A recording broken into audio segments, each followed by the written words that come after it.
ہمارے اس ٹائم پہ globally recession کی وجہ سے اور ایک ہم ایسے صورتحال سے گزر رہے ہیں جس کی وجہ سے ہماری انڈسٹری ایک ڈاؤن فال پہ ہے. تو ہم اس نیگیٹو پوائنٹ کو ہم نیگیٹو سوچنے کے بجائے ہم اس کو پازیٹیو تھوڑا سا دوسرے اینگل سے بھی اگر دیکھیں تو ہم اس یوتھ کو یوٹیلائز کر سکتے ہیں ایکسپورٹ کر کے. اگر ہم ورک فورس کو یہاں سے ایکسپورٹ کر دیں اور مختلف ممالک کے اندر تو ہمارے ریمیٹنسز میں بھی اضافہ ہو سکتا ہے بہت اچھا. دیکھیں یہ ورک فورس کے ایکسپورٹ ہماری سٹارٹ ہوتی 70s کے اندر. جناب شہید ذوالفقار علی بھٹو صاحب نے سٹارٹ کی تھی جو گلف اسٹیٹس کے اندر انہوں نے ورک فورس ایکسپورٹ کی تھی.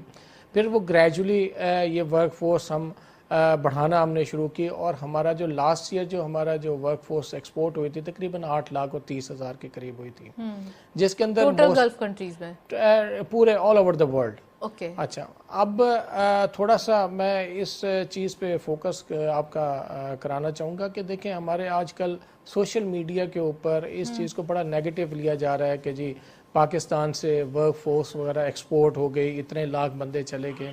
دیکھیں ہمیں سمجھنے کی یہ ضرورت ہے کہ جو ہمارے 8,30,000 جو ہماری ورک فورس گئی ہے اس میں ہمارا تقریباً 85 to 90% جو ہماری ورک فورس گئی ہے وہ گلف اسٹیٹس کی طرف گئی ہے جہاں پہ 2 سال 4 سال 5 سال لوگ کام کرنے کے بعد الٹیمیٹلی اپنے ملک کو واپس آتے ہیں اور پیسے بھیجتے ہیں. ایگزیکٹلی یہی چیز ہے. تو وہ اب اس کے اندر جو ہماری موسٹلی جو ورک فورس گئی ہے وہ ہماری سیمی اسکل اور لیبر کلاس گئی ہے.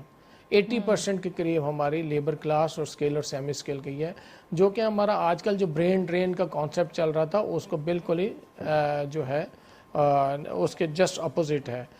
اگر ہم یہ چیز دیکھیں اگر ہم اپنے یوتھ کو ٹرین کر دیں یہیں پہ پاکستان کے اندر, ہم جتنی بھی ایک بہت اچھا میں نے ایک بات کی تھی ایک فورم پہ تو میں نے ان سے ریکویسٹ کی تھی کہ ہماری جتنی بھی ایکسپورٹ کی انڈسٹریز ہیں جتنی بھی ٹیکسٹائل انڈسٹریز ہیں یا جتنی بھی ایکسپورٹ کے اس کے اگر ان کو آن بورڈ لیا جائے اور وہاں پہ ہماری جو یوتھ ہے ان کو فری ٹریننگز دی جائیں ہر مہینے ہر انڈسٹری اگر وہ 50 اور 100 لڑکے کو اگر ٹرین کر دے ان کی ٹریننگ کر دے ان کو یوٹیلائز کر دے ایگزیکٹلی تو وہ 2 4 3 مہینوں کی جو انٹرنشپ وہ ادھر سے اگر انٹرنشپ پروگرام سے جو لڑکا بھی نکلے گا تو وہ ایلیجیبل ہوگا یا تو ہمارے پاکستان کے اندر اپنے آپ کو یوٹیلائز کر سکے. ایک چیز واضح کیجیے گا یہاں پر آپ نے جو ابھی اپنا کامنٹ دیا اس کے اندر آپ نے بتایا کہ 80% لوگ گئے جو اسکلز اور سیمی اسکلز تھے اور لیبر کلاس تھے, تو کیا ان کا ریشو بنتا ہے کہ زیادہ تر اسکلڈ لوگ زیادہ جاتے ہیں یا سیمی اسکل جاتے ہیں یا لیبر کلاس کا زیادہ ہوتا ہے 100 آؤٹ آف اگر دیکھا جائے تو؟ دیکھیں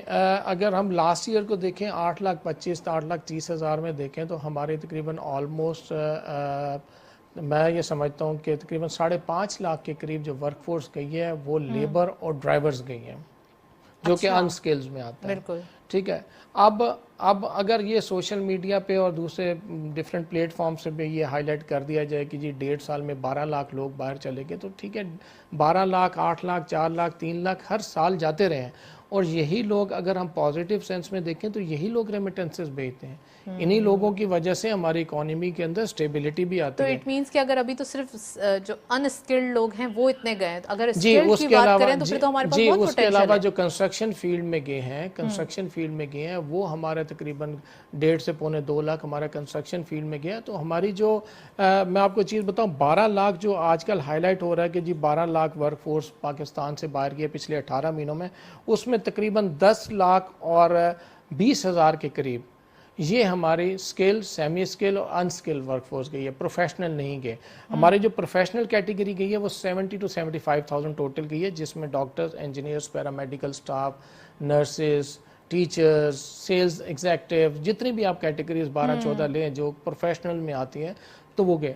اب اس سینیریو کا اگر دیکھا جائے تو یہ ہماری ورک فورس جو ہماری پروفیشنل گئے ہیں یہ کم گئے ہیں. اگر ادھر یوٹیلائزیشن نہیں ہو پا رہی تو ہم ان کو بھی ایکسپورٹ کر سکتے ہیں پاکستان سے. رائٹ, ایز کمپیئر ٹو اگر نیبرنگ کنٹری سے دیکھا جائے تو ہماری جو یہ پروفیشنسی یا جو پروفیشنلز ہیں وہ کم گئے ہیں. میں پرائز صاحب کی بات میں کچھ اضافہ کرنا چاہتا ہوں. بڑی اچھی فگرز ان کے پاس تھیں. کچھ اگر ہم اپنے آس پاس کے ممالک کا ایک جائزہ پیش کریں کیونکہ سب سے بڑی کھپت جو ہماری مین پاور کی ہے وہ گلف اسٹیٹس میں ہی ہے. تو کوئی 2-3 سال میں نے بھی گزارے ہیں وہاں پہ گلف ممالک میں. اچھا تو کام کرنے کے لیے یا گھومنے؟ نہیں, میں نے کچھ انویسٹمنٹ کی تھی وہاں پہ, تو 2-3 سال اس وجہ سے میرے وہاں گزرے. تو ایک تھوڑا سا آئیڈیا ہے, کمپیریزن میں کرنا چاہتا ہوں. ایک تو جو آپ بتا رہے ہیں تعداد, ایک تو وہ جو تعداد جانے والوں کی ہے, تو مگر وہاں سے واپس آنے والوں کی بھی ہے کہ اگر 8 لاکھ کے قریب لوگ گئے ہیں تو وہاں سے پھر 2 لاکھ 3 لاکھ لوگ واپس بھی آ جاتے ہیں, کیونکہ ان کو کانٹریکٹ ختم ہو جاتا ہے اور رینیو نہیں ہوتا, تو آپ واپس بھی آتے ہیں. تو کچھ تعداد وہ بھی ہے, ایسے نہیں کہ 8 لاکھ گئے تو 8 لاکھ وہیں رہ گئے, پھر اس کے بعد مزید 8 لاکھ چلے گئے یا 4 لاکھ چلے گئے. تو اس چیز کو بھی ذہن میں رکھیں. دوسری ایک جو سب سے بڑی ڈپریسنگ جو بات ہے نا میرے لیے کم سے کم, وہ یہ ہے کہ ہمارے یہاں سے سارے جو بڑی تعداد ہے وہ انسکلڈ بندوں کی ہے, اور وہ ڈرائیور اور لیبر طبقہ ہے. کیونکہ جو نیبرنگ کنٹری, چلے میں انڈیا کا نام لے دیتا ہوں, انڈیا نے بین کر دیا ہے کہ ان کے سے نان میٹرک جو ہے نا وہ ایکسپورٹ ہو ہی نہیں سکتا. تو اب آپ یہ کریں کہ آپ کے 5 بندے مل کے جتنا کماتے ہیں, انڈیا کا ایک بندہ, صرف ایک آدمی اتنا کما لیتا ہے. وہ انسکلڈ بندے ایکسپورٹ ہی نہیں کرتے. ٹھیک ہے نا, تو ہم بھی کوئی اس طرح کی, اب یہ چیز ہمارے لیے سوچنے والی ہے کہ ہم کوئی اس طرح کی اسٹریٹجی بنائیں. پرائم منسٹر صاحب جب قطر گئے تھے, جب انہوں نے بات کی تھی, تو اس وقت بھی یہ انیشیٹو لیا جا سکتا تھا. اب انسکلڈ اور اسکلڈ کی وجہ سے جو ہوتا ہے نا, دیکھیں ہمیں جو پرابلم ہے بیسیکلی, میں یہ کہتا ہوں پرائز صاحب آپ میرے سے, میں کوئی خدا نخواستہ کریٹیسائز نہیں کر رہا, ہم یہاں پرپوزلز پہ بات کر رہے ہیں. ہم یہ جو ریمیٹنسز آتی ہیں بڑی حد تک اس پہ ڈیپینڈ کرتے ہیں, کیونکہ ہمارے اس گیپ کو یہ کور کرتے ہیں, بڑا سپورٹ کرتے ہیں ہمیں یہ اوورسیز پاکستان کی ریمیٹنسز. اگر اس میں یہ انسکلڈ بندے جو ہیں ہمارے, یہی بیسیکلی وہ حوالہ اور ہنڈی کا استعمال کرتے ہیں وہاں پہ جا کے, اور اسی کی وجہ سے اگر ان کو ہم پڑھا لکھا کے اور سمجھا کے بھیجیں کہ آپ اگر پراپر چینل سے بھیجو گے یہ پیسے, تو ان پیسوں سے آپ کا $1 سے $1.5 بلین میں آپ کو گارنٹی کرتا ہوں بڑھ جائے گا. یہ آپ کے ریمیٹنسز جو ہے مہینے کی پر منتھ آپ کی یہ بڑھ جائے گی, اضافہ ہو جائے گا, اور یہ آپ کو بہت سپورٹ کرے گا. کس طرح ہم نے $1 بلین کے لیے اسٹرگل کی, پورا پاکستان جانتا ہے کہ ہم نے آئی ایف کے سامنے ہاتھ جوڑ لیے, پیر جوڑ لیے, ہم نے کیا کچھ نہیں کیا. اچھا ایک چیز آپ نے جو بات کی, ایک بات جو آپ نے کی, ایک چیز ہے جو مین پاور ایکسپورٹ کر رہے ہیں, ایک چیز ہے میگریشن, جو بہت سارا آپ کا نوجوان طبقہ جو ہائیلی کوالیفائڈ ہے اور یہاں کے جو ریسورسز ہیں ہمارے اس پہ ملازمت نہ ملنے کی وجہ سے وہ مائگریٹ کر گیا ہے یہاں سے. تیسری چیز جو ہے کہ آپ گلف کو فوکس کرنے کے علاوہ بھی ریسنٹلی یورپ نے, بہت ساری یورپین کنٹریز نے ابھی دروازے کھولے ہیں جن کو یہ آپ کے نرسز, ڈاکٹرز, درزی اور پتہ نہیں کیا کیا چاہیے. یو کے حوالے سے بڑی خبریں چل رہی تھیں ابھی, تو اگر ان چیزوں کو فوکس کریں, بڑی اچھی سیلریز آفر کر رہے ہیں وہاں پہ, اور ان کے تو حوالے ہنڈی کا مسئلہ ہی نہیں ہوا, تو ساری جو اگر ریمیٹنسز آئیں گی وہ تو لیگل چینل سے آئیں گی. تو ہمیں اس طرف بھی, اور یہ ایفرٹس آپ کر سکتے ہیں. میں تو کہتا ہوں کہ آپ مل کے کچھ, اگر ہم کوئی راکٹ سائنس نہیں ہے اس میں, جبکہ آئی ایم ایف نے بھی کنڈیشن لگائی ہے کہ اوپن مارکیٹ کے ریٹ میں اور اسٹیٹ بینک کے ریٹ میں یا انٹر بینک کے ریٹ میں 1.25% سے زیادہ کا فرق نہیں ہونا چاہیے. میں کہتا ہوں کوئی فرق ہی نہیں ہونا چاہیے, بالکل سیم ہونا چاہیے, تاکہ یہ حوالہ ہنڈی کا مسئلہ ہی ختم ہو.